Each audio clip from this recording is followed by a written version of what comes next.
चाचा चौधरी और गुगली की गुलेल। एक दिन चाचा चौधरी के घर पर। सुनते हो जी, मैं एक दिन के लिए भटिंडे जा रही हूँ, साथ में साबू और रॉकेट को ले जा रही हूँ। मेरी अनुपस्थिति में घर का ख्याल रखना। इतना कहकर चाची वहाँ से चली जाती है। वहीं पास ही मुरली, चाचा चौधरी का परिवार चला गया, वह अकेला रह गया है, उसे लूटने का अच्छा मौका है। कैसे गुगली? अब उसके घर में कोई रोटी पकाने वाला नहीं है, उसे भूख तो लगेगी ही। मुरली, तुम उसके लिए खाना बनाना और उसमें बेहोशी की दवाई मिला देना। जब वह बेहोश हो जाएगा तो हम उसके घर का माल लेकर चंपत हो जाएंगे। मुरली दवाई लेकर चाचा चौधरी के घर की ओर चल देता है। वाह गुगली, क्या तरकीब सोची है। चाचा चौधरी। नमस्कार चौधरी साहब, मैंने आपके परिवार को जाता देख लिया था। ऐसे समय में मैं आपकी सेवा करना चाहता हूँ। ठीक है, मेरे लॉन में झाड़ू लगा दो या मेरे टेलीफोन की शिकायत दर्ज कराओ। यह सुनकर मुरली सोच में पड़ जाता है। हैं, इससे तो वह बेहोश नहीं हो पाएगा, कोई और काम बताइए। बाजार जाकर मेरे लिए टीवी गाइड ले आओ या फिर मेरे नहाने का पानी भर दो। मेरा मतलब है कि क्यों ना मैं आपके लिए स्वादिष्ट खाना पका दूं। किचन किधर है? मैं आज खाना नहीं खाऊंगा। हैं? क्यों चौधरी साहब? आज मेरा उपवास है। हैं?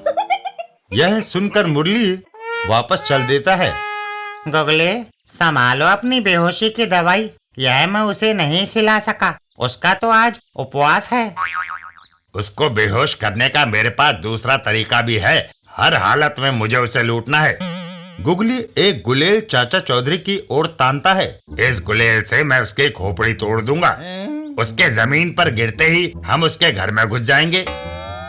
वह गुलेल से पत्थर छोड़ता है, पत्थर चाचा चौधरी के सिर से टकराकर वापस पलटता है और गुगली का ही मुंह तोड़ देता है। परिणाम स्वरूप गुगली बेहोश। हैं? वो तो बेहोश हो गया। चौधरी, गुलेल का पत्थर तुम्हारे सिर से टकराकर वापस क्यों गया? चाचा चौधरी जवाब में अपनी पगड़ी उतारते हैं, क्योंकि मैंने पगड़ी के नीचे हेलमेट पहन रखा था। हैं?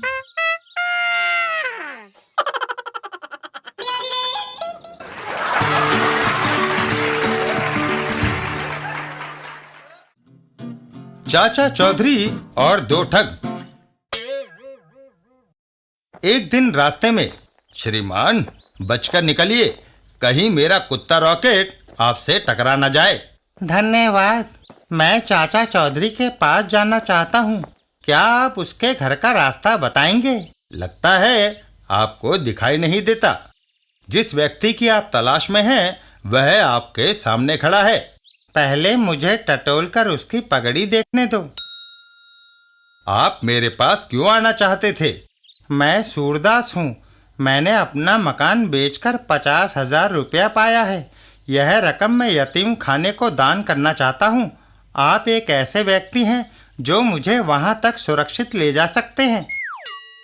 मुझे डर है कि मेरा पैसा कोई छीन न ले।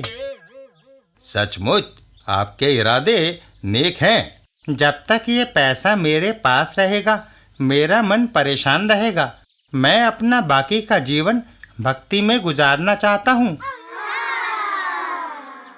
क्या आप मुझे यतीम खाने तक ले जाने का कष्ट करेंगे?